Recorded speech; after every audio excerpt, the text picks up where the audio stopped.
Nolan Buchanan, de 16 años, recuerda el lunes 14 de septiembre de 2015 como el mejor día de su vida. El día anterior había pasado el domingo con su novia, haciendo matemáticas tradicionales por la mañana con su familia, seguido de una reunión social con amigos y una maravillosa y romántica noche.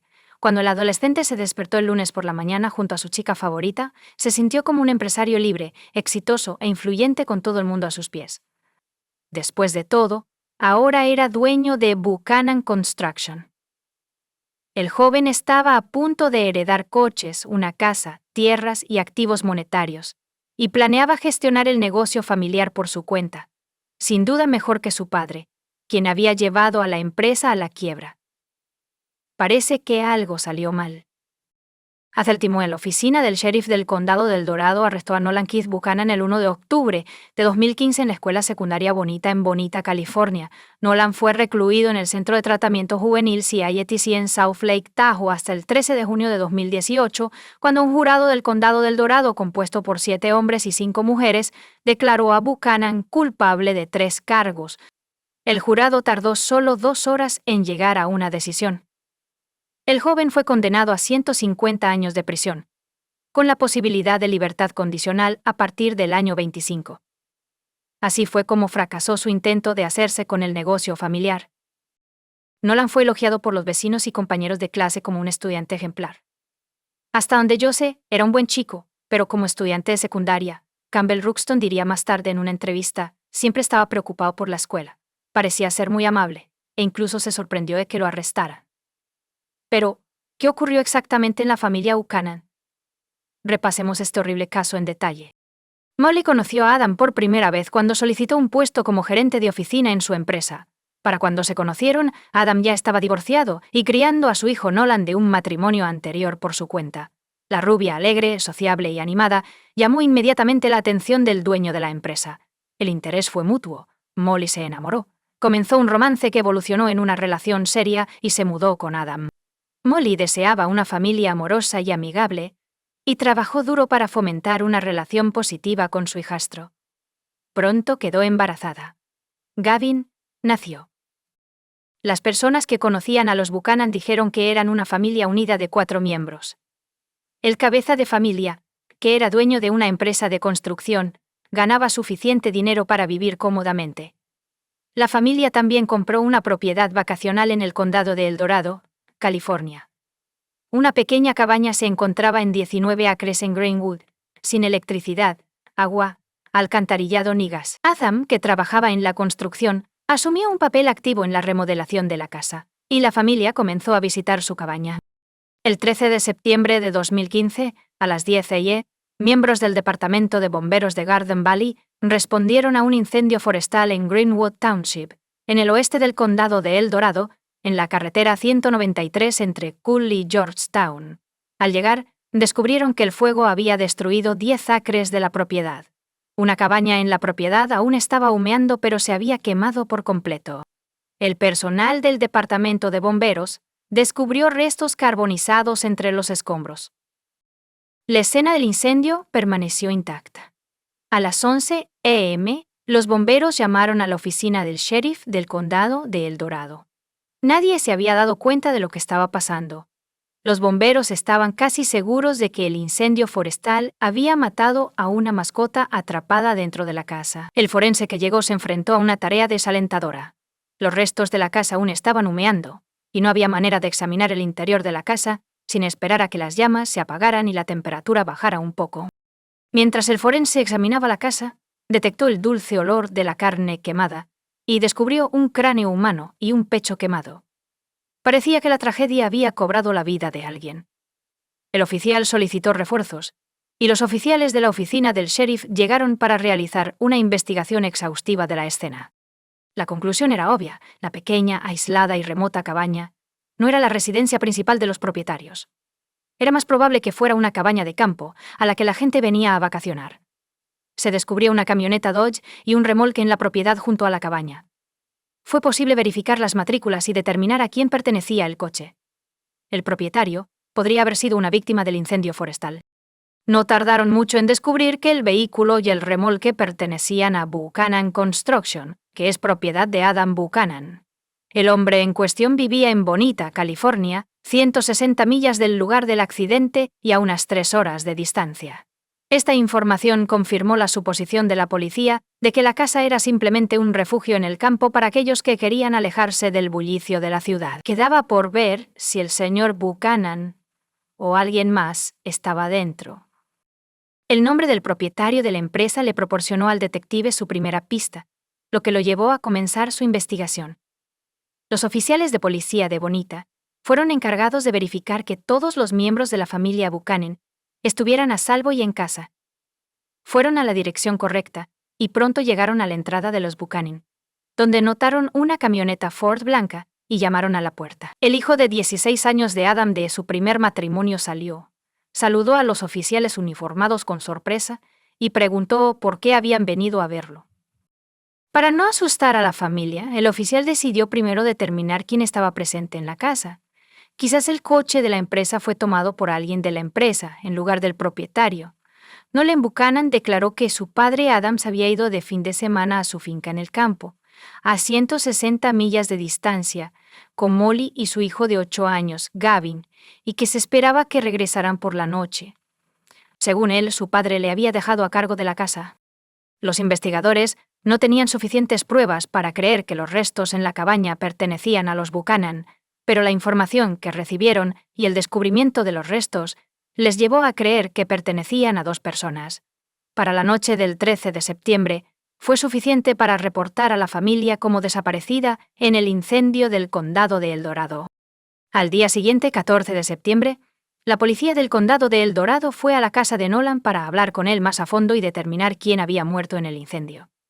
Howard y Susan Buchanan, los padres de Adam, se reunieron con los oficiales. Declararon que su hijo, el propietario de la cabaña quemada, realizaba sus propias reparaciones en casa y por eso viajaba allí con frecuencia. Los padres estaban extremadamente preocupados porque no habían podido contactar a su hijo o nuera hasta ahora. Los oficiales se enteraron por la historia de que la casa funciona con generadores. Sin embargo, no había electricidad en el momento de la tragedia. Había cilindros de gas dentro de la casa, 2 series, por lo que el incendio podría haber sido accidental o intencionado. Para el 15 de septiembre, el fuego se había apagado, lo que permitió a los investigadores recoger pruebas, incluyendo escombros de un fogón cercano. Según Denton James Peterson de la oficina del sheriff del condado del Dorado, se descubrieron nuevos restos, lo que cambió el curso de la investigación. La policía descubrió un fragmento de cráneo con un agujero de bala. En ese momento, todos nos dimos cuenta de que había habido un homicidio. Según el sheriff, el incendio no fue un accidente, los restos fueron recogidos y enviados para un análisis forense de ADN. En el primer conjunto de restos, la bala estaba alojada en el muslo de la víctima. El cráneo con el orificio de bala, por su tamaño, pertenecía a un niño. La versión de un accidente fatal se descartó por sí sola. El asesinato se convirtió en la narrativa dominante. Nadie dudaba de que el incendio tenía la intención de destruir las pruebas del crimen. Quedaba por determinar en qué circunstancias había ocurrido el crimen. ¿Se trataba de un robo fallido? ¿O la familia se quitó la vida deliberadamente? ¿Pero quién cometió el crimen? ¿Y por qué? ¿Podría estar relacionado con Buchanan Construction, donde Adam Buchanan era presidente y director de operaciones, y alguien le guardaba rencor debido a una relación laboral? Inicialmente, los investigadores se centraron únicamente en la teoría de la escalera. También investigaron la vida de Molly para ver si tenía enemigos capaces de cometer el crimen. Cuando esas líneas de investigación se estancaron, los oficiales dirigieron su atención a los problemas en el matrimonio de Molly y Adam. Había muchos. Los investigadores descubrieron que la relación entre Molly y Adam se deterioró con el tiempo, y en el momento del crimen, habían estado durmiendo separados durante bastante tiempo. Se descubrió el diario de Molly, en el que describía el abuso por parte de Adam. Los testigos entrevistados informaron sobre un trato brusco y abuso. Aseguran que Adam fue grosero no solo con Molly, sino también con los niños. La madre de Molly, Susie Flankers, admitió a los investigadores que había momentos en los que temía que se mataran el uno al otro durante una discusión. Molly no terminó su relación con Adam, pero ocasionalmente tomaba a su hijo y se iba a la casa de sus padres, regresando unos días después hasta su próxima pelea. También resultó que la pareja disfrutaba de la caza en la zona que rodeaba su casa de campo, Como todos estaban armados, los investigadores supusieron que durante otra discusión, uno de los cónyuges agarró un arma y disparó, y cuando se dio cuenta de lo que había hecho, se suicidó. Sin embargo, había una contradicción. Si la tragedia ocurrió como resultado de un conflicto entre marido y mujer, el instrumento del crimen debió estar cerca de los restos de uno de ellos, lo cual no fue así. Los investigadores especularon que el arma podría haber sido dañada en el incendio, y no aparecía tan obvia como se había anticipado. Durante el transcurso de 5 días, los miembros del equipo forense se turnaron para retirar los escombros de la casa. La búsqueda se llevó a cabo con precisión quirúrgica, pero los resultados no fueron los esperados. No se encontraron armas en la casa. Para entonces, los datos del examen forense habían llegado. El ADN encontrado en los cuerpos pertenecía a Adam Buchanan, Molly McAfee y su hijo de 8 años. Las 3 víctimas habían sufrido heridas de bala antes del incendio, y el ángulo de las heridas de bala descartó la posibilidad de que alguien se hubiera suicidado.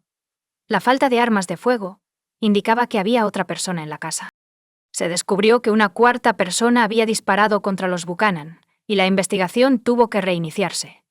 La policía no tuvo más remedio que recurrir al hijo de 16 años de los fallecidos. Nolan les dijo a los oficiales que la familia se fue en una vieja camioneta Dodge. Según el hijo, su padre eligió usar el vehículo de la empresa en lugar de su Ford personal, que estaba estacionado en la entrada, porque había cargado la camioneta y el remolque con piedras para decorar el área cerca de su cabaña en el campo. La policía descubrió esta camioneta cerca de la estructura quemada. Cuando se le preguntó por qué Nolan no pasó las vacaciones con sus familiares, como en la primera entrevista, el joven afirmó que era responsable de la casa y el jardín, mientras su padre y su madrastra estaban fuera. Nolan también declaró que tenían un vecino que cultivaba hierba prohibida en la propiedad de los Buchanan, lo que provocaba que su padre tuviera frecuentes desacuerdos con su vecino, exigiéndole que dejara de plantar la hierba y amenazándolo con llamar a la policía.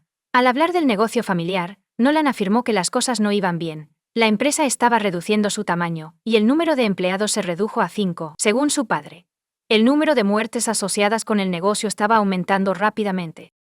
Así que ahora la investigación tenía una gran cantidad de información útil. Y los detectives tenían un sospechoso, un vecino, lo cual era especialmente importante dado que los crímenes violentos en esa área estaban frecuentemente asociados con el cultivo ilegal de hierbas. Los detectives creían que la amenaza de ir a la policía podría haber resultado en el asesinato de Buchanan y su familia.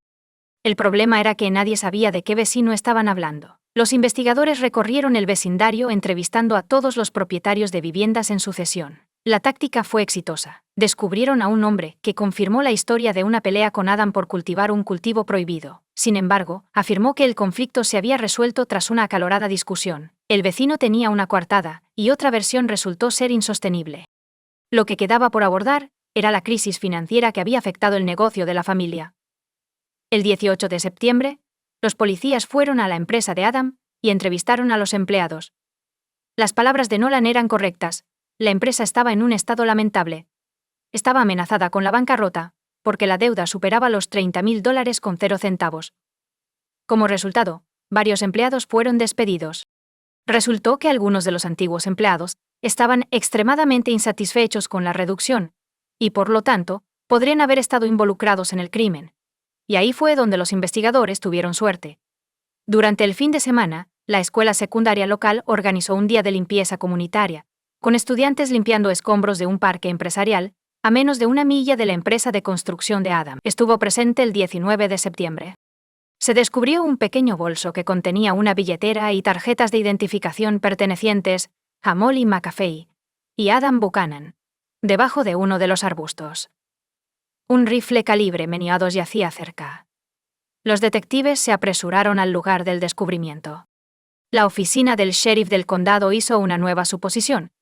El perpetrador utilizó el rifle encontrado para asesinar a la familia Buchanan y luego robó sus documentos de la escena del crimen para cubrir sus huellas.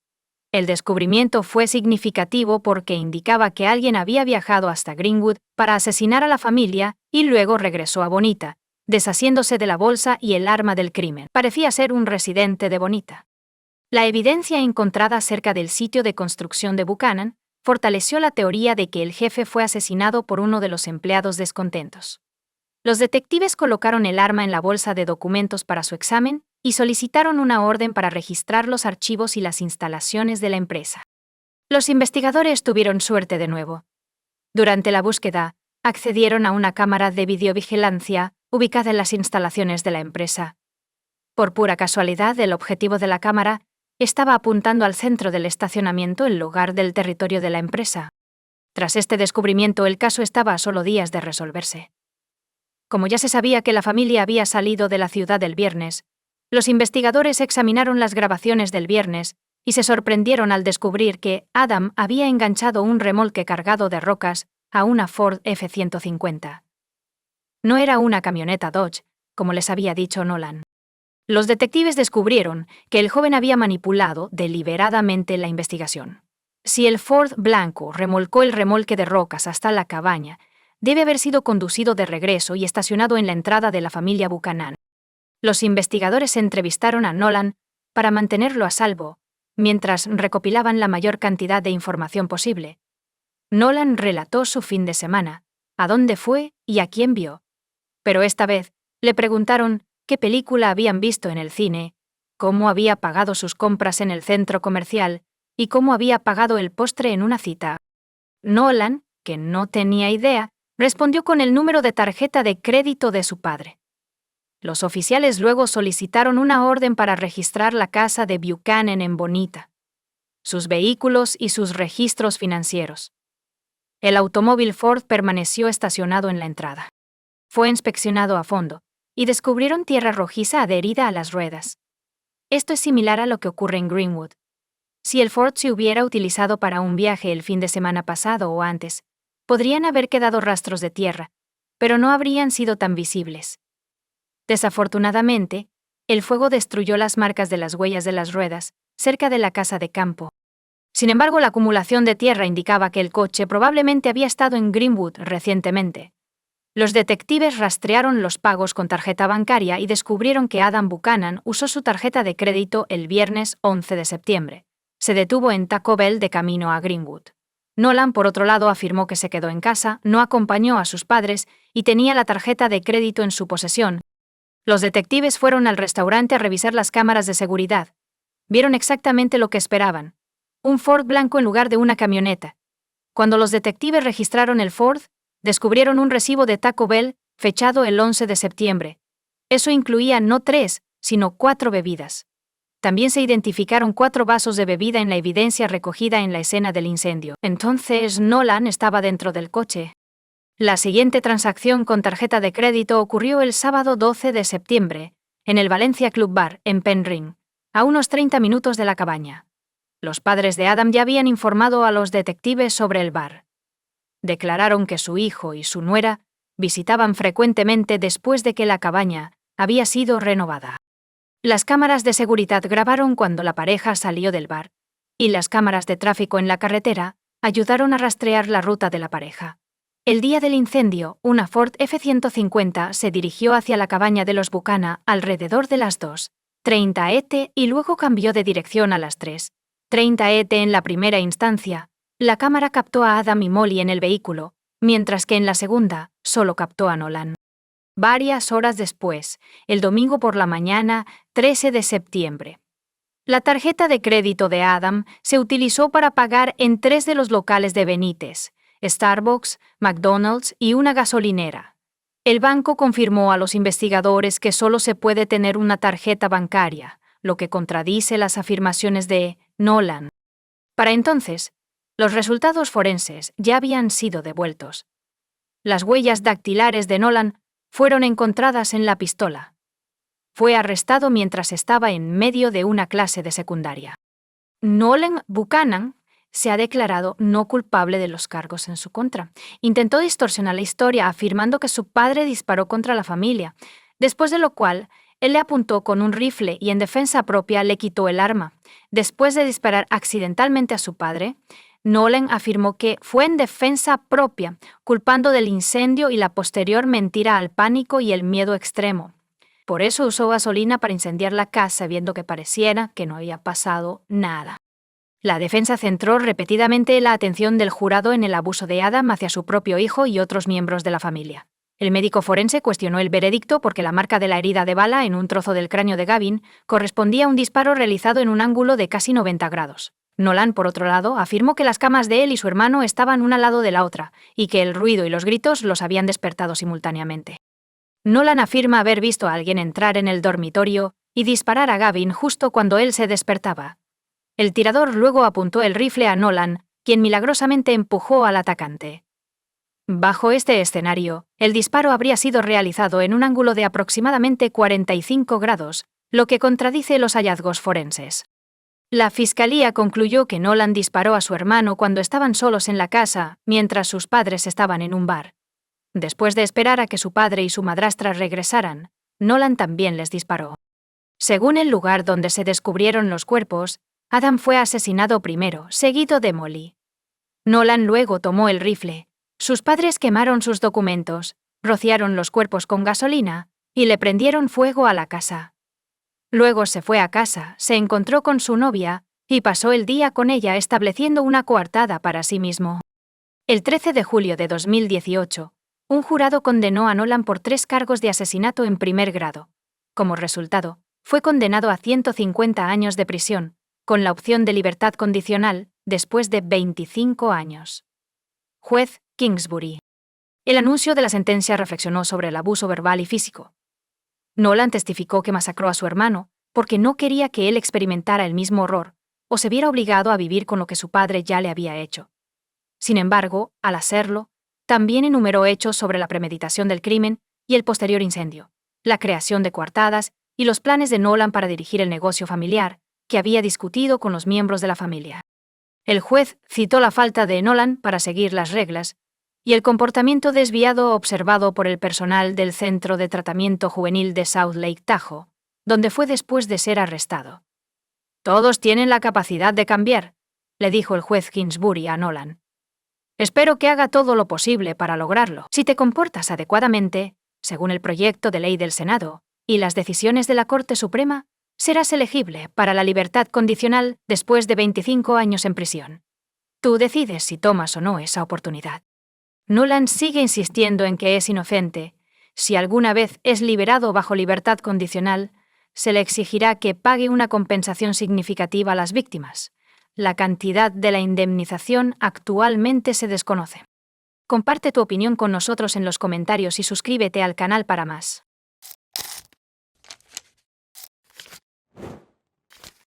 Michelle Despain estaba en el trabajo el miércoles 24 de agosto de 2011. Sin embargo, informó a sus colegas que se iría por la tarde para atender algunas cuentas en casa. Michelle vivía en Jonesboro, Arkansas, con su esposo de 34 años, Mark Despain. Estuvieron casados durante 15 años y tenían 2 hijos pequeños. Michelle también tenía una hija adolescente de una relación anterior, a quien Mark amaba y ayudaba a criar a pesar de su actual estilo de vida acomodado. Sus comienzos fueron humildes.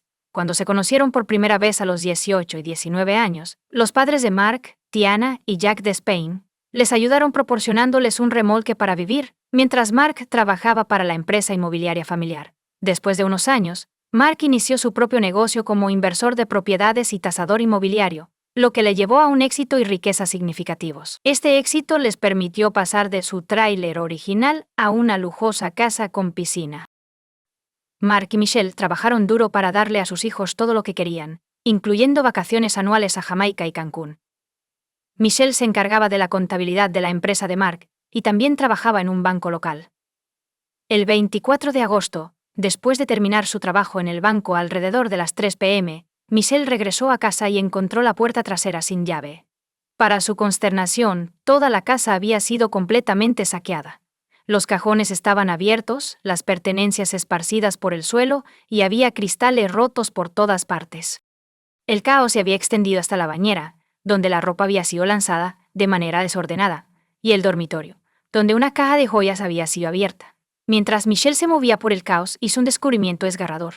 El cuerpo sin vida de Mark yacía en el suelo de la cocina, resultado de un disparo fatal. Michelle salió corriendo, abrumada por el miedo, e inmediatamente llamó al 911, expresando su preocupación por su propia seguridad. Cuando llegó la policía, asumieron que estaban tratando con un intento de robo fallido. Sin embargo, Una investigación más exhaustiva planteó preocupaciones sobre las circunstancias que rodearon el incidente. Después de inspeccionar los objetos dejados atrás, la policía comenzó a dudar de la narrativa tradicional del robo, observando que muchos objetos de valor permanecieron intactos en la casa. Las circunstancias peculiares que rodeaban la muerte de Mark aumentaron sus sospechas. Sus heridas mortales incluían una herida de bala en el lado izquierdo del pecho y otra en la cabeza, ambas infligidas a quemarropa. La policía creía que el incidente fue un ataque premeditado. Según su teoría, Mark regresó a casa ese día, entró a la cocina, colocó un recipiente de helado en la encimera y fue disparado 2 veces por alguien que se acercaba por detrás. Esto llevó a los investigadores a creer que el agresor ya había entrado en la casa cuando Mark llegó. La creencia general era que la intención del intruso no era robar, sino más bien un asesinato dirigido a Mark. La pregunta desconcertante seguía en pie: ¿por qué alguien querría matarlo? Durante su investigación, la policía entrevistó a todos los vecinos de la calle y descubrió que un hombre afroamericano desconocido había sido visto en la zona el día del incidente. También hubo informes de un coche Mercedes azul circulando por el vecindario. Como parte de su investigación, la policía buscó averiguar si Mark tenía algún adversario conocido. Algunos lo describieron como un hombre decidido y ambicioso, conocido por su falta de escrúpulos. Cuando la policía reconstruyó los movimientos de Mark, se encontraron con un rompecabezas significativo. No se esperaba que Mark estuviera en casa a esa hora en ese día. Esto planteó una pregunta crítica. ¿Cómo podría alguien con malas intenciones haber predicho que Mark estaría en casa precisamente a esa hora? La discrepancia entre la inesperada presencia de Mark en casa y la aparente premeditación del ataque complicó la investigación. En ese fatídico día, Michelle informó a la policía que había almorzado con Mark en un restaurante cercano a su lugar de trabajo. Regresó a la oficina a la 1:30 p.m., salió nuevamente después de las 2:30 p.m. para recoger las facturas y luego descubrió la inquietante escena en casa. Cuando llegó, notó la falta de luces y mientras caminaba por la casa, descubrió una marca en un charco de sangre. En un ataque de terror, le sacudió la pierna, llamó su nombre y salió corriendo de la casa para llamar al 911. Temiendo la presencia de un intruso y sin poder obtener ayuda de un vecino, contactó a su madre, Kathy. Cuando Kathy llegó, Michelle estaba esperando fuera de su propia casa. Durante la investigación policial sobre posibles motivos, Michelle identificó al propio padre de Mark, Jack, como alguien que podría albergar resentimientos hacia él. Mark había trabajado anteriormente con sus padres, Jack y Tanner, pero un desacuerdo lo llevó a iniciar su propio negocio.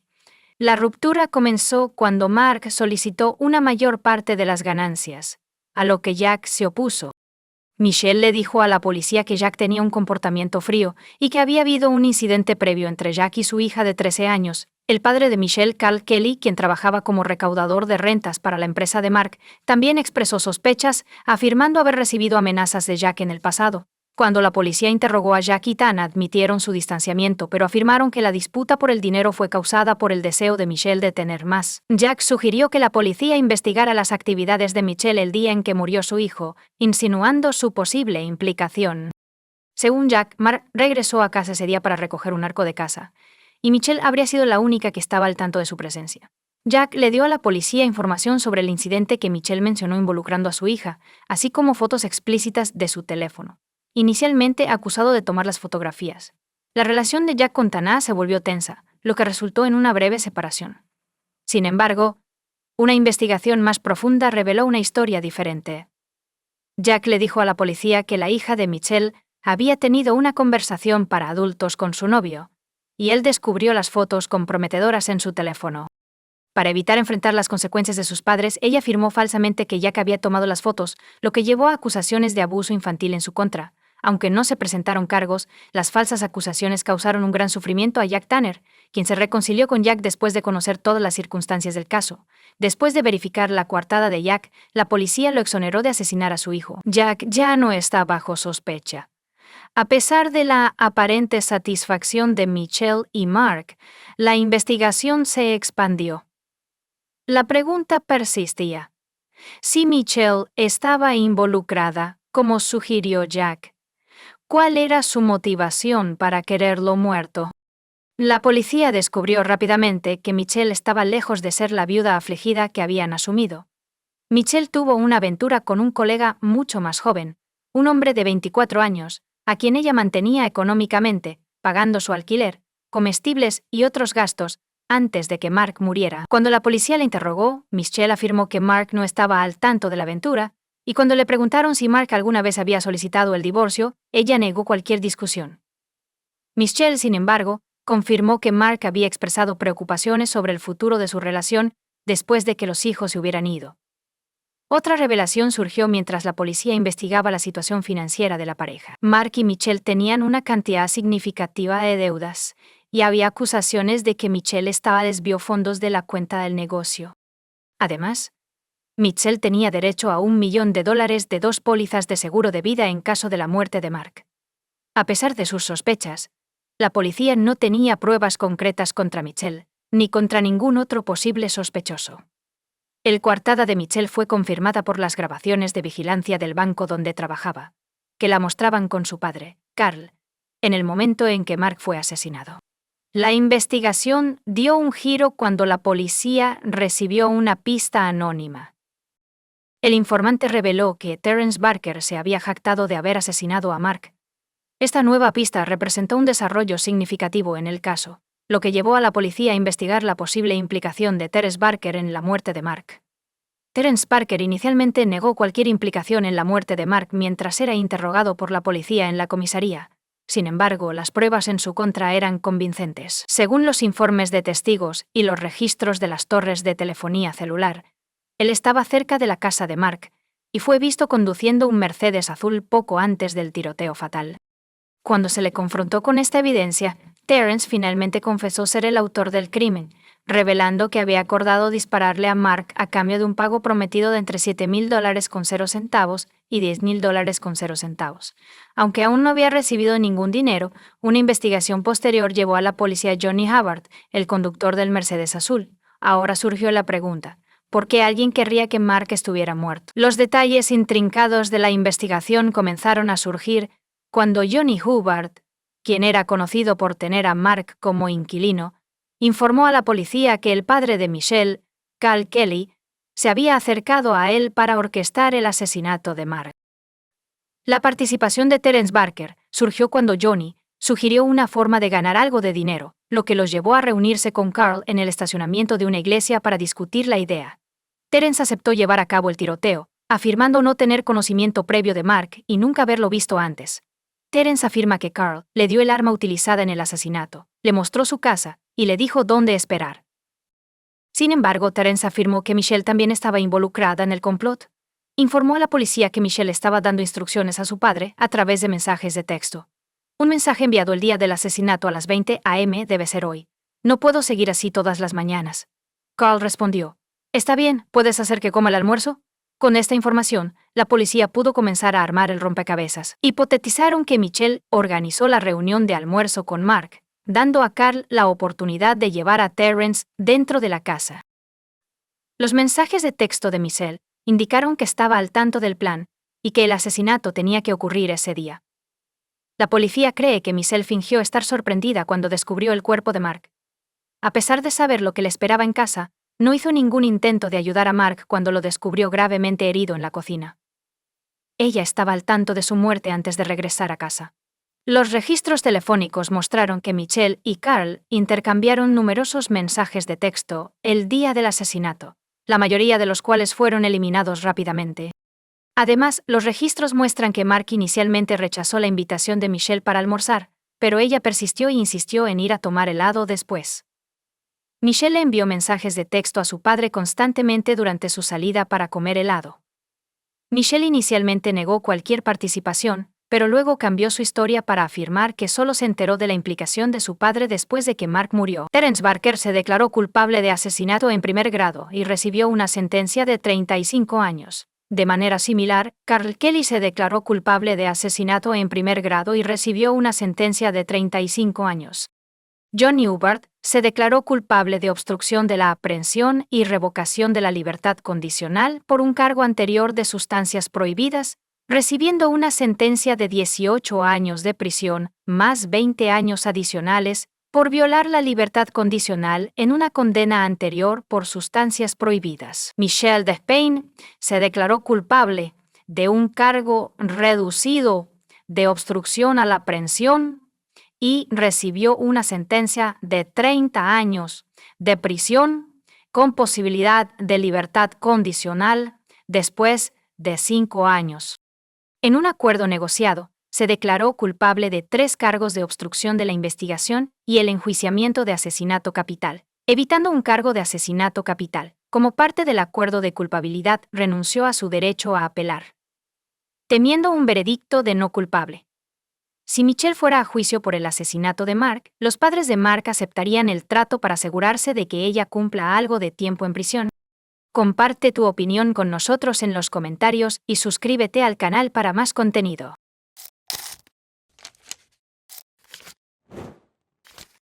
El 11 de agosto de 2008. El lunes, Sarah Whitmer, una higienista dental de 24 años, y su esposo de 27 años, Ryan Whitmer, un planificador deportivo, estaban en su casa en Fort Thomas, Kentucky. Sarah acababa de terminar su turno en una clínica dental, y Ryan también había terminado su jornada. La pareja, que se conoció a través de amigos en común, y rápidamente se volvió inseparable, pasó una tranquila velada juntos. Su relación había progresado desde una cita a ciegas en un pub, hasta comprar una casa, casarse, y estar en medio de la felicidad de los recién casados después de solo 4 meses de matrimonio, mientras miraban hacia su futuro, que incluía planes para una luna de miel en Costa Rica y unas vacaciones en Cancún. La anticipación más emocionante giraba en torno a la posibilidad de conseguir un nuevo cachorro, lo cual estaban persiguiendo activamente juntos. El 11 de agosto, Ryan y Sarah Whitmer vieron televisión mientras comían hamburguesas sobrantes, mazorcas de maíz y papas con queso. Según Ryan, comenzaron con algunos de los programas favoritos de Sarah antes de pasar a un partido de fútbol. Sarah luego decidió tomar un baño en el baño del dormitorio principal. Ryan recordó que ella le pidió que revisara las puertas antes de acompañarla arriba. Recordó que ella subió las escaleras, después de que ambos dijeran, «Te amo».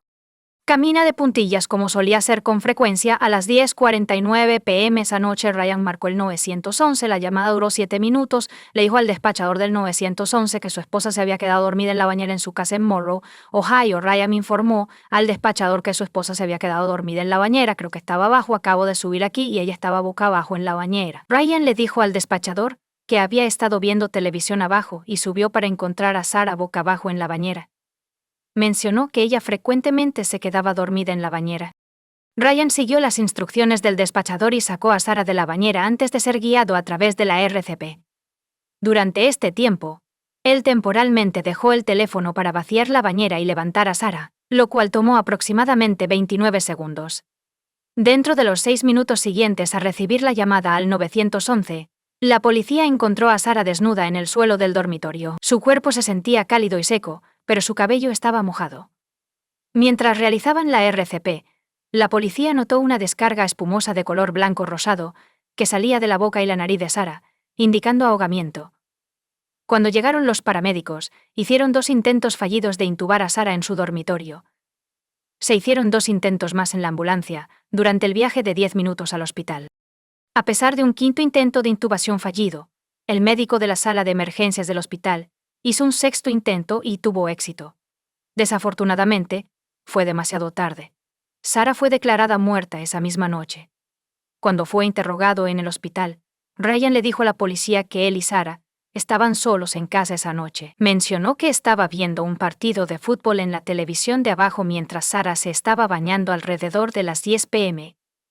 y expresó su preocupación a la policía de que temía que ella se quedara dormida en la bañera. Cuando le preguntaron si Sarah se había quedado dormida en la bañera, Ryan dijo que no, pero que sí tenía la costumbre de quedarse dormida en lugares inusuales. A pesar de la afirmación de Ryan a la policía de que encontró a Sarah en la bañera y asumió que se había quedado dormida, las autoridades se mostraron sospechosas. Cuando llegaron a la casa, notaron que la piel de Sarah estaba seca, pero su cabello estaba mojado. Los detectives notaron inconsistencias en el relato de Ryan, particularmente durante la llamada al 911, cuando describió encontrar a Sarah boca abajo en la bañera. Había preocupaciones sobre una posible contradicción porque creían que Ryan le dijo a la enfermera en el hospital que la encontró boca arriba. Durante la búsqueda en la residencia de los Grandes Espejos, las fuerzas del orden descubrieron varias discrepancias que generaron más preocupaciones.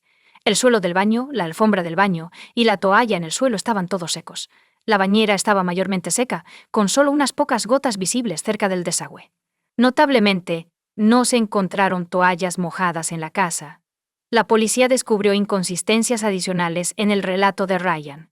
Ryan les había dicho inicialmente que estaba viendo un partido de fútbol de los Cincinnati Bengals en la televisión de abajo, mientras Sarah se bañaba. Sin embargo, al inspeccionar, el televisor de abajo no estaba sintonizado en ese canal. En cambio, el televisor del dormitorio estaba sintonizado en el canal especificado. La policía también descubrió manchas de sangre en la alfombra del dormitorio, donde Sarah había sido encontrada tendida en el suelo cuando llegaron. Estos hallazgos levantaron sospechas y se sumaron a la creciente lista de inconsistencias en el relato de Ryan sobre lo que sucedió esa noche. El doctor Russell Updegrove, el forense del condado de Warren, realizó la autopsia a Sarah, y sus hallazgos revelaron que la causa de su muerte fue ahogamiento. Cabe destacar que durante el examen se documentaron varias lesiones físicas, incluyendo hematomas leves en el lado derecho de su frente, una hemorragia específica en la superficie interna de su párpado, hematomas en el lado izquierdo de su cuello, una contusión en la parte posterior de su cuello y una abrasión en su axila izquierda, así como hematomas y laceraciones en su labio superior. Sarah tenía hemorragias musculares profundas en la parte frontal de su cuello, así como contusiones en el cuero cabelludo. El doctor Updegrove determinó que la muerte de Sarah fue el resultado de un homicidio. Él declaró que la lesión de Sarah ocurrió antes de su muerte y no era consistente con las lesiones comúnmente asociadas con la RCP. Los informes de toxicología confirmaron la ausencia de sustancias prohibidas y alcohol en el sistema. Ryan fue arrestado por asesinato agravado el 13 de agosto de 2008, solo 2 días después de que Sarah muriera. Era el caso de la fiscalía que Sarah murió como resultado de ahogamiento. Su argumento era que la causa de la muerte de Sarah era menos importante que cómo murió. ¿Cómo se ahogó? La fiscalía afirmó que la llamada al 911, la escena del crimen y las lesiones de Sarah, apuntaban a Ryan como el perpetrador de su muerte. Su argumento giraba en torno a la afirmación de que él había mantenido a la fuerza bajo el agua, provocando que se ahogara en la bañera. Durante la investigación, la policía examinó la bañera en busca de huellas dactilares y descubrió marcas de rayas que se cree fueron causadas por manos humanas, principalmente en el centro de la bañera. Utilizaron un proceso de vaporización de cianoacrilato y una imagen reflejada de ultravioleta para detectar marcas de dedos y manchas. También se descubrió una impresión de antebrazo en la bañera que se determinó que fue hecha por un hombre adulto mediante pruebas de folículos pilosos. Sin embargo, no se pudo determinar el momento exacto de la impresión. La fiscalía también afirmó que la falta de humedad dentro del baño era incompatible con el escenario que Ryan describió. Si Sarah se hubiera ahogado y Ryan lo hubiera sacado de la bañera, el suelo y otros objetos del baño habrían estado empapados. Enfatizan al jurado que el cuerpo de Sarah estaba seco cuando la policía llegó minutos después de que Ryan llamara al 911. La fiscalía citó detalles de la llamada al 911, afirmando que Ryan había revelado demasiada información y estaba orquestando la llamada, lo que implicaba premeditación. La fiscalía le dijo al jurado que una confrontación violenta tuvo lugar en la casa de los Whitmer esa fatídica noche. Aunque se desconocían las razones, trajeron a un testigo experto que testificó que era extremadamente improbable quedarse dormido y ahogarse en una bañera sin el uso de sustancias prohibidas o alcohol. Según este testimonio, la sensación del agua en la cara o la activación del reflejo nauseoso generalmente despertarían a una persona, y si eso no funcionara, una disminución en los niveles de oxígeno haría el truco. La fiscalía convocó al forense Updegrove, quien realizó la autopsia de Sarah, para que proporcionara su opinión experta sobre los eventos de esa noche. Testificó que una explicación plausible para el cuerpo seco de Sarah y su cabello mojado sería que su cabeza fue empujada sobre el borde de una bañera, inodoro o lavabo. Este acto podría haber ocurrido hacia adelante o hacia atrás en agua corriente o sumergido en agua completa. La afirmación central de la acusación fue que Ryan sostuvo intencionadamente la cabeza de Sarah bajo el agua hasta que se ahogó, y argumentaron que debería ser declarado culpable de su asesinato. En respuesta, la defensa argumentó que no había suficiente evidencia para respaldar la afirmación de Ryan de haber matado a Sarah. Enfatizaron el aparente amor de la pareja y argumentaron que Ryan no tenía un motivo discernible para hacerle daño a Sarah. Según la defensa, quienes conocían a Ryan nunca lo habían visto enojado ni alzando la voz. Los amigos de la pareja atestiguaron su felicidad y compartieron la creencia de que estaban planeando un futuro brillante juntos. Para reforzar su caso, la defensa realizó su propia autopsia, presumiblemente para desafiar o proporcionar un punto de vista alternativo a los hallazgos presentados por los testigos de la acusación, particularmente el forense Uptegroff. El Dr. Werner Spitz, quien había sido contratado por la defensa, realizó una segunda autopsia el 15 de agosto de 2008, 2 días después de la primera. Aunque estuvo de acuerdo con la conclusión de que la causa de la muerte de Sarah fue ahogamiento, el Dr. Spitz expresó una opinión diferente sobre la manera de la muerte, diciendo que él la habría considerado indeterminada. Vio varias lesiones en su cuello, brazo cerca del pliegue del codo, labio superior, nuca, cuero cabelludo, un desgarro en su hígado y hemorragia en el cuello. El Dr. Spitz no pudo determinar de manera definitiva si estas lesiones fueron el resultado de la RCP. Como resultado, declaró que no consideraría su muerte un homicidio. La defensa argumentó que si hubiera habido una alteración violenta, como afirmaba la acusación, habría habido evidencia de ello. Notablemente se encontró que las uñas de Ryan y Sarah no estaban rotas ni astillados y no presentaban ninguna herida. La defensa también destacó la presencia de ADN femenino encontrado bajo las uñas de Sarah sin que se haya identificado coincidencia. Sostuvieron que las lesiones de Sarah fueron probablemente el resultado de la reanimación cardiopulmonar prolongada y los múltiples intentos de intubación realizados esa noche, tanto dentro de la casa como en la ambulancia estacionada fuera de la casa durante el transporte al hospital.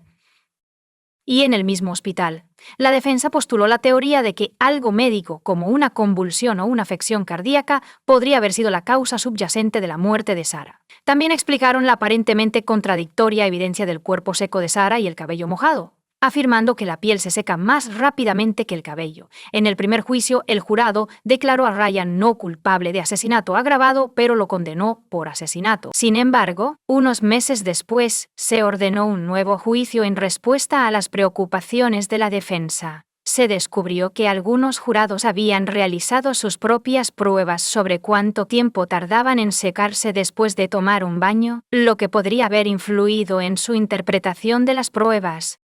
El segundo juicio de Ryan fue en mayo de 2010, sin embargo el jurado no pudo llegar a una decisión, lo que llevó a la declaración de un juicio nulo. El tercer juicio de Ryan comenzó en enero de 2011, con pruebas adicionales introducidas en los procedimientos legales. La defensa intentó establecer un caso de que Sarah tenía una condición cardiovascular o neurológica no revelada que le causó perder el conocimiento y ahogarse en la bañera. Para respaldar esta afirmación, presentaron el testimonio de varios expertos médicos que sugirieron la posibilidad de un problema médico subyacente. Sin embargo, el Estado contrarrestó estas afirmaciones trayendo a sus propios expertos médicos para desafiar y refutar las afirmaciones de la defensa. El testimonio de los compañeros de trabajo de Sarah reveló más sobre su salud y rutina diaria.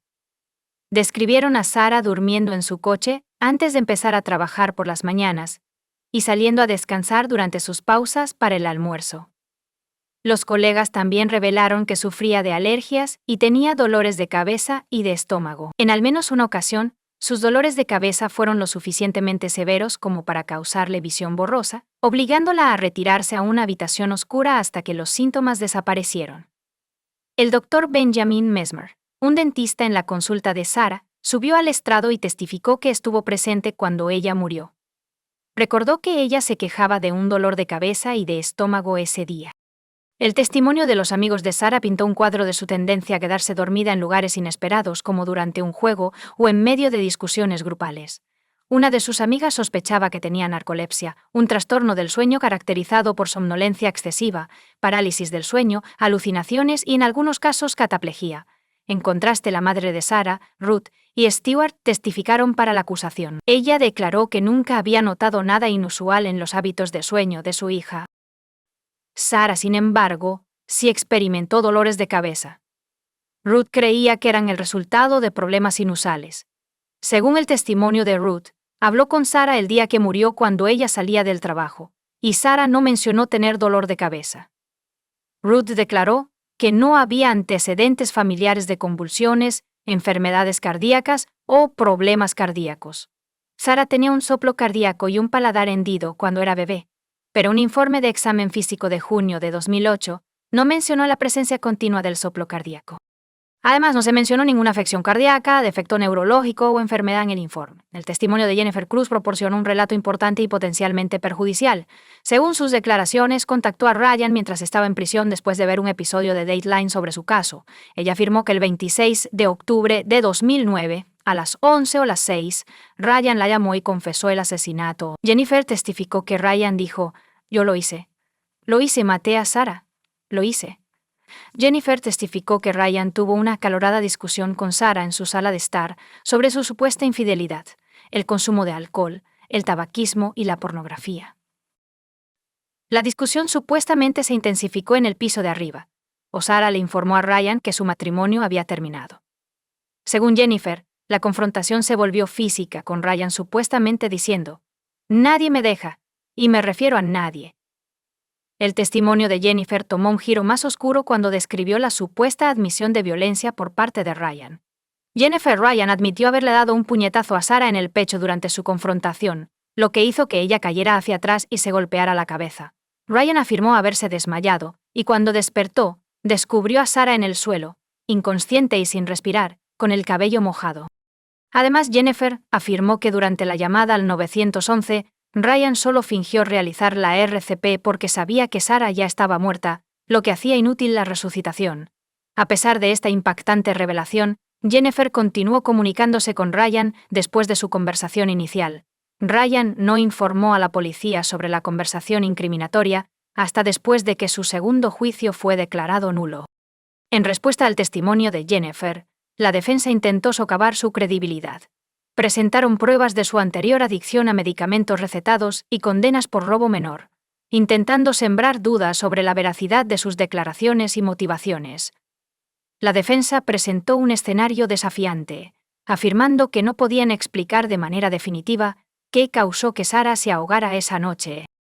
La defensa instó al jurado a considerar todos los hechos del caso, enfatizando que Ryan no tenía un motivo aparente para hacerle daño a Sarah. A pesar de estos argumentos, Ryan fue finalmente condenado por asesinato y sentenciado a 15 años de prisión a cadena perpetua. Curiosamente, uno de los jurados en el tercer juicio citó el comportamiento de Ryan en la corte como un factor principal en su veredicto de culpabilidad. El jurado observó que Ryan no reaccionó cuando se mostraron fotos de la autopsia en la corte, lo que implica que su falta de respuesta emocional influyó en la percepción de su culpabilidad. Comparte tu opinión con nosotros en los comentarios y suscríbete al canal para más.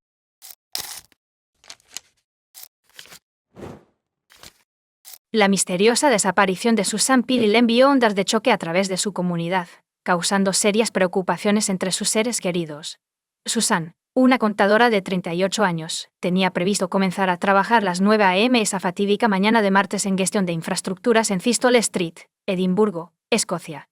Sin embargo, a medida que avanzaba la mañana y Susan no aparecía en su escritorio, sus compañeros de trabajo se preocuparon cada vez más. Era completamente fuera de su carácter llegar tarde o irse del trabajo sin previo aviso.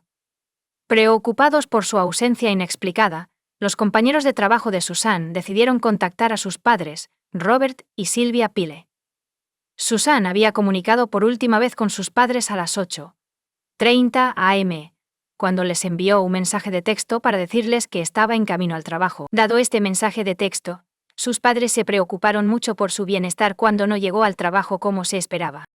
Sospechaban que algo inusual había ocurrido durante su trayecto porque no habían tenido noticias de ella desde el mensaje inicial. Los padres de Susan, que estaban cada vez más preocupados, informaron de su desaparición a la policía local esa misma tarde. En los días siguientes, las fuerzas del orden iniciaron una investigación, haciendo solicitudes públicas de información y entrevistando a personas que conocían a Susan. A medida que avanzaba la investigación, surgieron varios hechos inquietantes.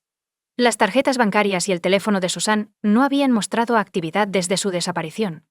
No había usado su pase de autobús, ni se había comunicado con ninguno de sus amigos o familiares.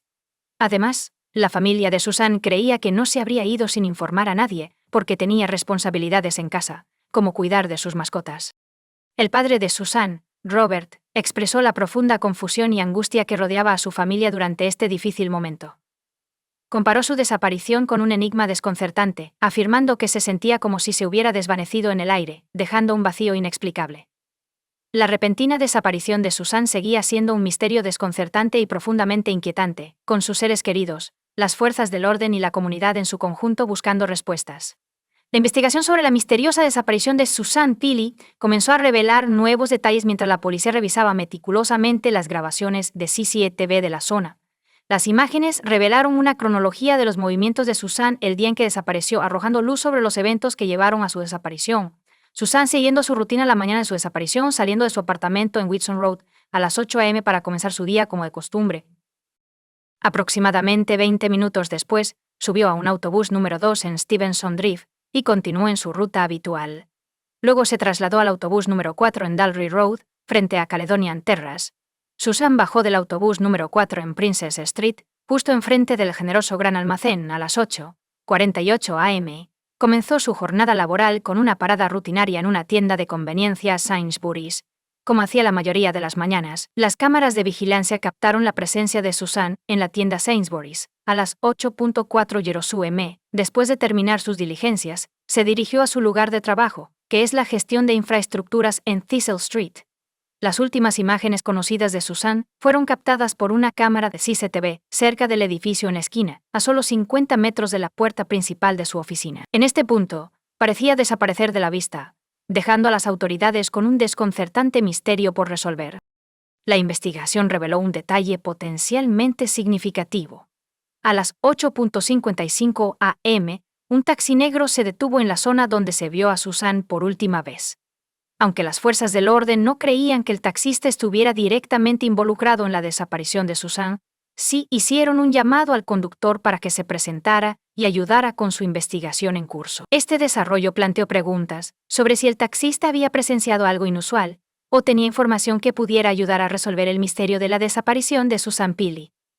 A medida que avanzaba la investigación sobre la desaparición de Susan Peely, las fuerzas del orden comenzaron a indagar en su vida personal en un intento de comprender mejor las circunstancias que rodearon su desaparición. Sus investigaciones los llevaron a lo que parecía ser un complejo triángulo amoroso, lo que arrojó luz sobre un posible motivo para el crimen.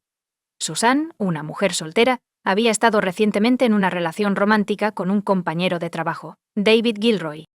Sin embargo, la relación terminó en diciembre de 2009. David, que estaba casado y tenía su propia familia, había decidido regresar con su esposa e hijos en un intento de reconciliarse con ellos. Le dijo a la policía que Susan había estado saliendo con otros hombres desde su ruptura, lo que implicaba que su relación romántica había terminado de manera amistosa. Varias semanas después de la misteriosa desaparición de Susan, David Gilroy informó a la policía de un robo. Afirmó que alguien entró en su casa mientras él dormía, robando tanto su teléfono móvil como su portátil. Según David, su esposa descubrió la puerta trasera rota cuando se despertó, a pesar de que apenas habían escuchado ruido durante la intrusión. Cuando le preguntaron si pensaba que el robo estaba relacionado con la desaparición de Susan, David respondió con incertidumbre, diciendo: «No lo sé». La investigación tomó un giro más oscuro y ominoso cuando las autoridades comenzaron a buscar al conductor de un coche plateado, que aparentemente se había detenido en una zona remota del bosque. Expresaron su interés en los movimientos de vehículos en la tarde y noche del 5 de mayo. El día después de la última vez que vieron a Susan. La policía estaba especialmente interesada en cualquier persona que hubiera visto el coche entre la 1 p.m. y las 3:30 p.m., así como alrededor de las 7 p.m. y las 9 p.m. en un desarrollo significativo. Las autoridades anunciaron públicamente el cambio de un caso de persona desaparecida a una investigación de asesinato. Revelan que creen que Susan fue asesinada y que su cuerpo fue desechado o ocultado a unas 90 millas de su última ubicación conocida. La búsqueda se amplió para cubrir aproximadamente 400 millas cuadradas de las zonas rurales de Hill y Butte. La investigación se centró principalmente en las regiones forestales de Rest, Mid-Thankful y Argo. A pesar de las búsquedas exhaustivas, no se encontró rastro de Susan en este momento. A medida que avanzaba la investigación, la policía centró su búsqueda en un área de 5 millas cuadradas. Sospechaban que los restos de Susan podrían estar ocultos en Glen Crow, Ausgill y Butte. Continuaron sus esfuerzos decididos para resolver el misterio de su desaparición. A pesar de la ausencia del cuerpo de Susan, las autoridades creían haber reunido suficientes pruebas para acusar a David Gilroy de su asesinato. La investigación de este enigmático caso fue meticulosa y minuciosa. Las fuerzas del orden están trabajando incansablemente para hacer justicia. Entrevistaron a casi 1.500 testigos potenciales y documentaron meticulosamente 1.164 declaraciones. Los investigadores recopilaron diligentemente 2.325 piezas de evidencia, que incluían documentos y varios objetos. Además, Examinaron las grabaciones de CCC cuenta de 250 ubicaciones diferentes y realizaron búsquedas exhaustivas en 30 áreas distintas a lo largo de nuestra misión. En el tribunal, la Fiscalía se mantuvo firme, presentando un caso convincente. Sus argumentos giraban en torno a la noción de que, a pesar de la ausencia del cuerpo de Susan, una gran cantidad de pruebas apuntaban a que ella era víctima de un crimen atroz, con David como el principal sospechoso. La Fiscalía reveló el intrincado tapiz de la relación entre Susan y David, que comenzó en el trabajo. Sin embargo, su turbulenta historia de amor había tomado un giro oscuro cuando Susan decidió terminar la relación poco antes de su misteriosa desaparición, una decisión atribuida a su nuevo vínculo con otra persona. Durante el juicio, la madre de Susan, Sylvia, testificó, ofreciendo un conmovedor vistazo a la vida de su hija. Sylvia relató el matrimonio de Susan en 2004, seguido de un divorcio. Susan había dado un paso significativo hacia la independencia al comprar su propio apartamento en Edimburgo, que se convirtió en la residencia de David en 2009. Sylvia dejó claro que él había dejado a su esposa y estaba buscando el divorcio. Susan no causó la ruptura. La sala del tribunal permaneció absorta mientras la Fiscalía continuaba desentrañando la tranquila narrativa de Plex. La obsesión de David con Susan se convirtió en un tema central en su caso. La Fiscalía reveló que David envió la asombrosa cantidad de 400 mensajes de texto en el mes previo a la desaparición de Susan, lo que indica que no estaba dispuesto a aceptar el fin de su relación. Los registros telefónicos ofrecen una imagen vívida de los persistentes intentos de David por comunicarse con Susan. En los días previos a su desaparición, le enviaba más de 50 mensajes de texto por día. Su última comunicación con Susan fue el 3 de mayo, el día antes de que ella desapareciera, y consistió en 15 mensajes de texto y un correo de voz. El caso de la Fiscalía tomó un giro inquietante cuando pintó un cuadro vívido y siniestro de lo que sucedió el 4 de mayo. Afirmaron que Susan había seguido su rutina diaria habitual, yendo al trabajo como lo había hecho innumerables veces antes. En un escenario escalofriante, la Fiscalía afirmó que David esperó a que Susan llegara al edificio de oficinas y la estranguló casi de inmediato, posiblemente atrayéndola al sótano. Según su versión de los hechos, luego escondió el cuerpo sin vida de Susan en el sótano del edificio de oficinas, añadiendo al misterio que rodea su desaparición. David luego volvió a casa para recuperar su Vauxhall Vectra plateado. Eso se convertiría rápidamente en una pieza importante del rompecabezas en este inquietante caso. La Fiscalía afirmó que los restos sin vida de Susan estaban ocultos en el maletero del coche, lejos de miradas curiosas. Mientras la sala escuchaba atentamente, la Fiscalía pintó un cuadro perturbador de las acciones inmediatas de David tras el supuesto crimen. Compró ambientadores probablemente en un intento de enmascarar cualquier olor asociado con sus actividades desagradables. Además, hizo numerosas visitas al sótano y las áreas del garaje de las oficinas de gestión de infraestructuras, a pesar de no tener ninguna razón legítima para estar allí. Tras estas ominosas actividades, David continuó con su día aparentemente sin verse afectado, asistiendo a una presentación escolar con su esposa y compartiendo una comida en Victoria en Leith Walk, mientras estaba inmerso en el apasionante drama judicial en torno a la desaparición y presunto asesinato de Susan. Nuevos detalles surgieron que enviaron escalofríos por la espalda de todos los que siguieron el caso. La noche del 4 de mayo fue crucial en la narrativa de la acusación. David Gilroy aparentemente había hecho una cita para visitar una escuela al día siguiente, 5 de mayo, en Loch Gilphead, Argyll y Bute. La escuela en cuestión era cliente de su empleador, pero no parecía haber una razón legítima para su asistencia ese día en particular. Su interacción con una limpiadora de la escuela, quien le proporcionó sacos de frijoles y bridas, aumentó sus sospechas.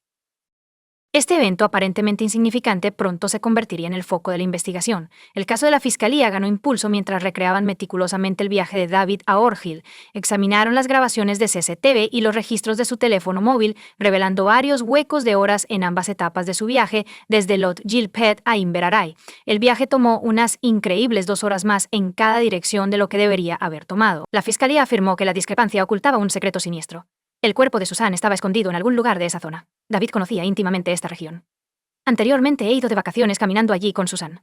Cuando los investigadores examinaron el coche de David, hicieron descubrimientos escalofriantes. Se descubrió materia vegetal en el vehículo, y 3 resortes de suspensión rotos. Sugerían que había sido conducido fuera de la carretera. Las cosas se complican aún más. El tribunal se enteró de que David había apagado su teléfono en algún momento durante su viaje, lo que sumó a las pruebas en su contra.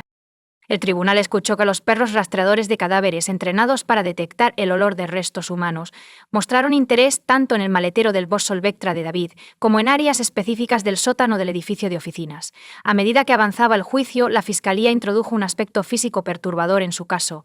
Cuando David fue a la comisaría el 6 de mayo para dar una declaración, las autoridades descubrieron pruebas alarmantes. David tenía rasguños en las manos, un corte en la frente, moretones en el pecho y más rasguños en las muñecas y los antebrazos. La fiscalía afirmó que David usó maquillaje para ocultar sus heridas mientras hablaba con la policía, lo que generó sospechas adicionales. Gail Hawkins, amiga de Susan en NS, subió al estrado e hizo una revelación impactante.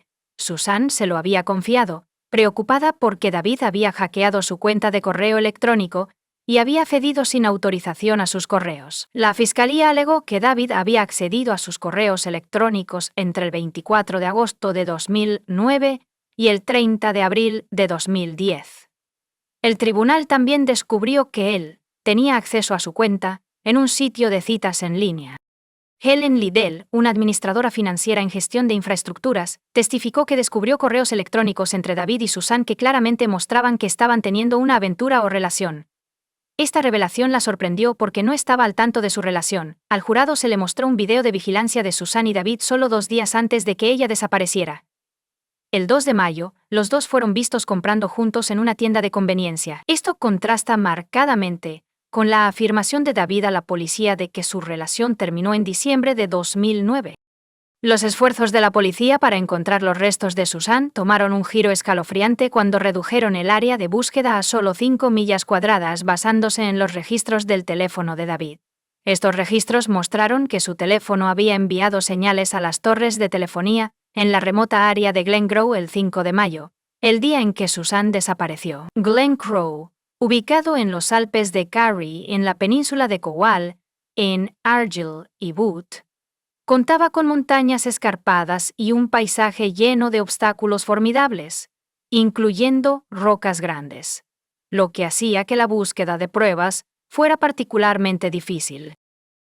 La defensa respondió con un caso conciso, afirmando que no había pruebas suficientes contra su cliente y que el caso de la fiscalía se basaba únicamente en pruebas circunstanciales. El cuerpo de Susan no había sido encontrado, lo que obligaba a la acusación a especular sobre su destino y causa de muerte. No había testigos del supuesto crimen, ni confesión, ni pruebas de ADN o sangre que conectaran a David con el crimen. La fiscalía presentó solo pruebas circunstanciales, lo que dejó lugar a la duda. David se negó a testificar, pero la defensa convocó a algunos de sus compañeros de trabajo para que dieran testimonio. Declararon que no ocurrió nada fuera de lo normal en la oficina el 4 de mayo. Después de 2 días y medio de deliberaciones, el jurado llegó a una decisión dividida. El tribunal aceptó un veredicto mayoritario, y David fue condenado por asesinato.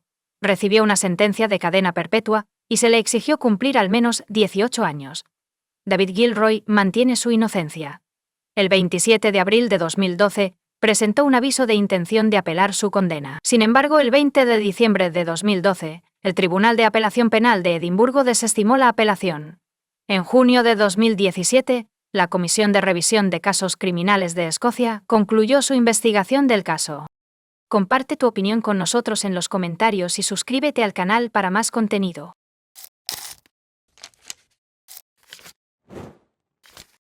Hola chicos, bienvenidos a mi canal y hoy vamos a echar un vistazo a otro caso horrible con ustedes. La vida en un orfanato no es ideal, no tienes tu propio rincón, no tienes tu propio tiempo. Y si no puedes defenderte, te golpearán los que llevan un tiempo aquí. Amanda y Anna-Marie McClure tienen un poco más de suerte que los demás. Cuando son 2, las posibilidades de defenderse aumentan. Aparte de que estos agresores juveniles atacaban a los solitarios, las hermanas estaban contentas de estar solas y no intentaron hacer amigos. Esperaban que su estancia en este infierno no durara mucho. Su madre pronto se enteraría de que su padre había sido encarcelado. Así que las niñas fueron llevadas a un orfanato y sacadas de allí lo antes posible. Es imposible no enterarse de que su padre, Larry McClure, fue encarcelado. Fue ampliamente cubierto en la televisión y en los periódicos durante mucho tiempo. El tiempo ha pasado, los días se convirtieron en semanas. A medida que las semanas se convirtieron en meses, nos dimos cuenta de que podíamos olvidarnos de regresar a casa. Un día, las hermanas rescataron a Meredith, una recién llegada, de ser acosada. La chica vivía con su madre adicta a las drogas, que estaba extremadamente delgada, aterrorizada, y se sobresaltaba con el más mínimo ruido. Llegó al refugio después de que su madre muriera de una sobredosis. Meredith también tenía miedo de llamar a los servicios de emergencia, así que se quedó con su cuerpo durante unos días. Cuando una amiga vino a visitar a su madre un día, llamó a los servicios de emergencia desde una cabina telefónica para evitar involucrarse.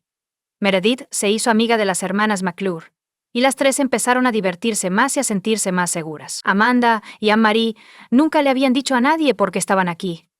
Meredith había preguntado al respecto una vez, pero Anne-Marie lo desestimó y soltó algo sobre el padre de un oficial de policía, que había intentado detener a un criminal peligroso, pero fue asesinado en el trabajo. Amanda escuchó la historia con los ojos muy abiertos, pero su hermana le lanzó una mirada que le decía que no se metiera.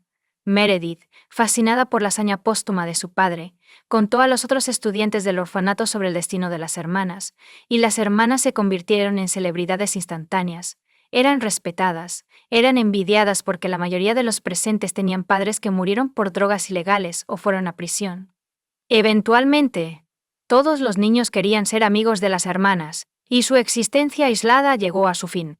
Desafortunadamente, esta hermosa vida, aunque en un orfanato, llegó a un abrupto final.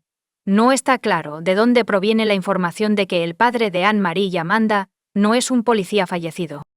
Por el contrario, un criminal vivo fue encarcelado por actos de violencia sexual contra una joven, y el destino de las hermanas se convirtió en un infierno. Sin embargo, después de un tiempo, tuvieron suerte. Afortunadamente, dos familias diferentes decidieron adoptar a las niñas casi simultáneamente, dándoles la oportunidad de comenzar una nueva vida. Sin embargo, el vínculo entre ellas ya se había roto y perdido. No hay información sobre la vida de la hermana o los hogares de acogida. Amanda y Anne-Marie podrían haber permanecido en esta historia como los únicos hijos del violador, pero sus vidas adultas llevaron al caso más mediático en Virginia. Amanda está casada con John Maguire, que tiene 38 años. Se conocieron cuando ella tenía 29 años. Los padres adoptivos de Amanda comenzaron a preocuparse de que ella fuera una solitaria por el resto de su vida. Su psique sufrió como resultado de la falta de una familia biológica, así como de la traición de su madre. Los padres adoptivos respiraron aliviados cuando Amanda les reveló que tenía un joven con el que planeaba casarse. Era la segunda boda de John, y ya tenía 2 hijos de su primer matrimonio. Y Marie nunca había podido formar una familia. Uno podría sentirse feliz por Amanda. Podría tener una familia fuerte y amorosa. John era una persona muy positiva. ¿Qué se podría decir en contra? Incluso con su exesposa, mantuvieron una relación cálida y amistosa. Después de un tiempo, el padre de las hermanas, Larry McClure, fue liberado bajo libertad condicional y se estableció en la misma Virginia en una casa móvil. No escatimó esfuerzos para localizar a sus hijas. Primero fue a ver a los padres adoptivos de Amanda, Len y Alex. Larry fue directamente a su casa, saludó, se presentó, expresó su deseo de ver a su hija y solicitó su información de contacto, dirección y número de teléfono. Aparentemente se veía muy mal, incluso aterrador. Tenía arrugas profundas por toda la cara. Tenía enormes ojeras bajo los ojos. Además, parecía estar ebrio. No olía a alcohol ni tambaleaba de un lado a otro con las piernas temblorosas. Sin embargo, su comportamiento en general era inadecuado. Glenn rechazó la solicitud de Larry, pero prometió que informarían a Amanda que su padre biológico la estaba buscando. Larry se quedó atónito cuando escuchó la frase «padre biológico», pero le agradeció y se fue. Glenn realmente había cumplido su palabra. Le informó a Amanda que su padre estaba libre y la estaba buscando. Amanda estaba atormentada por un demonio que negaba todo y le aconsejaba maldecir a su padre, y un ángel que le aconsejó darle a su padre, a pesar de su historial delictivo, otra oportunidad, aunque no estaba claro a quién debía escuchar. Amanda primero llamó a su padre. Él expresó su placer al escucharla y preguntó por su bienestar. Ella le dijo que le iba bien en su matrimonio y que era feliz. Larry estaba contento por su hija y la invitó a una cena conjunta con su esposo. Amanda no tenía idea de si viviría para ver a su padre, pero él parecía saber exactamente qué presionar, olvida viejos rencores. Todos estos años he tenido un solo pensamiento, ver a ti y a Anne-Marie. Anna, a diferencia de ti, creo que me extrañaste. ¿Ya la has visto? Amanda se preguntó. Por supuesto que sí. Fuimos de excursión a la naturaleza con ella y la pasamos genial, como una familia de verdad, padre e hija. Era como si esos años de separación nunca hubieran ocurrido. También hizo muchas preguntas sobre ti. Si Amanda no sabía cómo lidiar con su padre, quería ver a su hermana, a quien había estado separada en el orfanato casi 2 décadas atrás. Y ella estuvo de acuerdo. El expediente del caso no contiene una descripción de su primer encuentro, pero se conocen 2 hechos. Larry mintió sobre Anne-Marie. En ese momento ella vivía en Carolina del Norte, que está a 186 millas de Virginia. Larry nunca la había visto ni hablado con ella. Matt, como su padre y su hija. Las reuniones de Larry resultaron en que Amanda y John se volvieran adictos a las sustancias ilegales que él preparaba en su caravana. Larry, literalmente, usó a su hija y yerno antes de conocer al padre. La situación financiera de la pareja era estable, pero Larry les quitaba dinero para la producción de sustancias ilegales. Cuando Amanda y John perdieron sus trabajos como resultado de sus adicciones, Larry persuadió a John para que se registrara, porque los drogadictos recibían $180 en asistencia estatal, lo cual era insuficiente para comprar sustancias e ingredientes. Es entonces cuando aparece Anne-Marie en la historia. Larry la trata de la misma manera. La vuelve adicta a las drogas y le extorsiona dinero. Amanda y John han llegado a un punto muerto. No tienen trabajos debido a las enormes deudas, han perdido su hogar, y la única manera de mantenerse a flote es mudarse al camper de Larry. En este punto, los padres de John aún no lo sabían. Llamó a sus padres. Su madre estaba gravemente enferma en ese momento, y John les dijo que él y Amanda iban a hacer un viaje juntos. Esa fue la última vez que los padres de John lo escucharon con vida. De hecho, no había ningún viaje programado. Amanda y John se mudaron con Larry y formaron un pequeño grupo de personas que usaban drogas ilegales y bebían alcohol. Toda la tragedia ocurrió el día de San Valentín. John, que rara vez se recuperaba de los efectos de las drogas ilegales, seguía locamente enamorado de Amanda y planeaba una sorpresa para ella en una velada festiva en el círculo familiar. Compró carne y alcohol y preparó una cena elegante para Larry y Anne-Marie, así como para su esposa.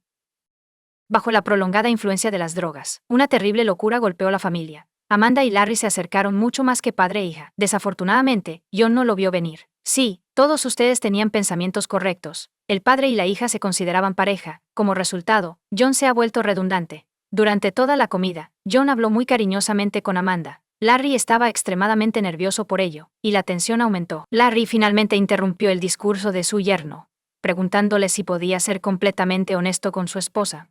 El hombre aceptó. Larry luego propuso un juego en el que las piernas de John estaban atadas y se le pedía que respondiera honestamente a todas las preguntas sobre su vida anterior. Sí, al principio, las preguntas eran bastante inocentes. Infancia, escuela, universidad, y así sucesivamente. Sin embargo, Larry, bajo la influencia de las drogas, comenzó a acusar a John de ser un agente encubierto del FBI. Cuando John lo negó, comenzaron a golpearlo. Terminó cuando John, suplicando por misericordia y escondiéndose detrás de sus hijos, intentó desatarse las piernas, y le rompieron la cabeza con una botella de vino. Sí, era el mismo vino que había comprado para la cena familiar.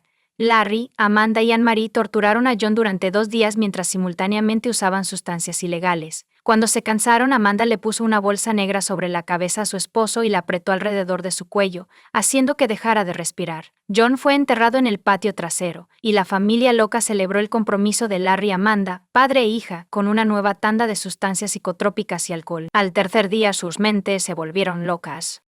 Comenzaron a ver las sirenas de la policía de John, y el lugar donde lo enterraron parecía estar en la tierra, como si John hubiera logrado escapar y reportar todo a la policía. Suena loco. Pero el padre y las hijas locas decidieron retroceder. Desenterraron el cuerpo de John y examinaron su pulso y las respuestas de sus pupilas a la luz de la linterna. Aunque el cuerpo ya estaba en la etapa de descomposición, no pensaron que eso fuera suficiente. Para evitar que John resurgiera y huyera, usaron un hacha de madera para cortar su cuerpo en pedazos y atravesaron cada uno con una estaca de álamo temblón. Los restos fueron enterrados en varios lugares y cubiertos con cal para acelerar el proceso de descomposición. Larry y Amanda se casaron 3 semanas después. Larry cambió su nombre para que nadie se diera cuenta de que eran parientes. la nueva familia decidió comenzar una nueva vida. Para lograr esto, se mudaron a Kentucky y acordaron dejar de usar sustancias ilegales de una vez por todas. Para evitar sospechas, se escondieron en su casa alquilada. Incluso colgaron una bandera de los Estados Unidos sobre la puerta, como lo hacían sus vecinos. Para este punto, la exesposa de John y sus padres estaban preocupados por su falta de comunicación. En 2019, la madre de John presentó un informe policial sobre su desaparición. Larry no notificó a la policía sobre su mudanza de un estado a otro. Y eso violó los términos de su libertad condicional, así que fue devuelto a la cárcel. La psique de Larry eventualmente falló mientras estaba en prisión. Es difícil esperar algo positivo cuando has estado usando sustancias ilegales durante mucho tiempo, mezclándolas con alcohol, y de repente te encuentras en una situación en la que no puedes conseguirlas. El síndrome de abstinencia funciona. Aumento de la nerviosidad y líneas difusas entre la realidad y la fantasía. Es bastante obvio si te casas con tu propia hija. Larry estaba bastante seguro de que la violación de la libertad condicional era solo una excusa para excavar el patio trasero y descubrir los restos de John. Necesitaba contactar a Amanda o Anna Marie de inmediato y decirles que hicieran que sus hijas desenterraran las partes del cuerpo y las volvieran a enterrar en algún lugar lejos de casa. Todas las llamadas de los prisioneros siempre son monitoreadas. Como resultado, la información tuvo que ser transmitida discretamente. Larry incluso planeó un discurso y pensó en todo con detalle. Sin embargo, le negaron las llamadas. Finalmente no pudo soportarlo más y llamó al oficial de policía de guardia, diciéndole que tenía algo que confesar. Larry razonó que si confesaba el asesinato antes de ser acusado, podría evitar al menos la pena de muerte. Y si culpaba a sus hijas, sería aún mejor. El policía no le creyó a Larry al principio. ¿Qué asesinato? ¿Qué partes del cuerpo fueron enterradas en el patio trasero? ¿Cuál era esta idea loca? ¿Por qué un yonki iba a cavarse su propia tumba? Sin embargo, por ley, la palabra del hombre debe ser verificada. Inicialmente, la verificación prefería organizarse solo formalmente. Sí hubo una declaración, sí se revisó el lugar, no se descubrió nada. Sin embargo, se descubrió que John realmente estaba desaparecido, y se envió un destacamento policial en caso de que la residencia de Larry fuera motivo de preocupación. En el lugar, descubrieron rastros de la cal que Larry había mencionado. Las palabras del criminal fueron entonces confirmadas en su totalidad. Las hermanas McClure fueron arrestadas de inmediato. Amanda y Anna Marie estaban conmocionadas y no podían creer que su padre, otra persona y su esposo hubieran confesado un asesinato tan brutal. Se quedaron aún más sorprendidas al enterarse de que Larry intentó transformarse en una oveja inocente. Y su testimonio indicó que sus hijas eran responsables de la muerte de John, con él actuando como un cómplice involuntario. Entonces, cada miembro de la familia comenzó a salvar su propia piel y a persuadir a la policía de que solo él estaba involucrado en esta terrible historia. Un accidente. Fue especialmente difícil para la familia de John en esta situación. De hecho, no había un cuerpo, solo restos. Estos restos tuvieron que ser recuperados de los criminales, transportados a sus padres y enterrados en un ataúd cerrado. Se ha afirmado numerosas veces que John era un hombre muy amable. A pesar de estas dificultades, sus padres pudieron enterrarlo. Algunos de sus amigos ayudaron con las finanzas, el transporte y los arreglos funerarios. El 15 de febrero, Sean fue enterrado en una iglesia luterana el 25 de octubre de 2019. El día después del día de San Valentín, alguien de la familia McClure publicó en Facebook en nombre de John, afirmando que se iba de viaje y que no podría comunicarse durante un periodo prolongado de tiempo, pidiendo a sus amigos que no se preocuparan por su larga ausencia. Esto indicaba que la familia loca sabía que iban a matar al pobre tipo pronto, así que engañaron a todos para que la familia no diera la alarma. Larry y Amanda fueron condenados a 6 meses de prisión por el matrimonio de su hija y su padre, a pesar de que cometieron un crimen tan atroz durante el juicio. Como resultado, el matrimonio está criminalizado en el estado. Larry tuvo la oportunidad de hablar al comenzar el juicio. Durante la mayor parte de mi vida, he sentido remordimiento por mis propios hijos. Sí, cuando eran muy pequeños, cometí un grave delito que los envió a un orfanato. Su madre biológica los abandonó, y yo fui la única que se sintió triste por mis hijos. Estoy extremadamente agradecida con quienes adoptaron a mis hijos. No me esconderé. Incluso fui a la iglesia y recé por sus padres adoptivos después de salir. Desesperadamente quería compensar los años que había perdido. Probablemente por eso me comporté como lo hice. Quiero decir, Podría haberme alejado del crimen si hubiera persuadido a un hombre para que no lo cometiera, pero sinceramente no lo hice. Señor juez y jurado, es muy probable que no me entiendan. Y entiendo su punto de vista, pero no estaban en mi lugar. John era un buen joven, me siento mal por él. Si pudiera, lo haría todo bien. Sin embargo, nadie puede resucitar a los muertos, y no podía decirle que no a Amanda, mi hija favorita y más joven. Pero no le preocupaba a John. Todo lo que quería era poder retirar fondos del gobierno de la cuenta de John. ¿Alguna vez has estado dispuesto a matar a alguien por $180 con 0 centavos? ¿No? Entonces, si no me entiendes como padre, deberías entender su personalidad. Ella es un monstruo, no una persona. Yo, Amanda y Marie estamos excesivamente adictas a las drogas ilegales. Así que merecemos ser castigados. Me gustaría dirigirme al jurado. Cualquier sentencia que elijan es para mí. Soy honesto sobre mi salud y estimo que no viviré más de 10 años. Lamento profundamente esta situación. También me disculpo con todos los seres queridos de John. De nuevo, él era un tipo fantástico. El juicio duró mucho tiempo porque los acusados seguían cambiando de opinión sobre si matar o no a John.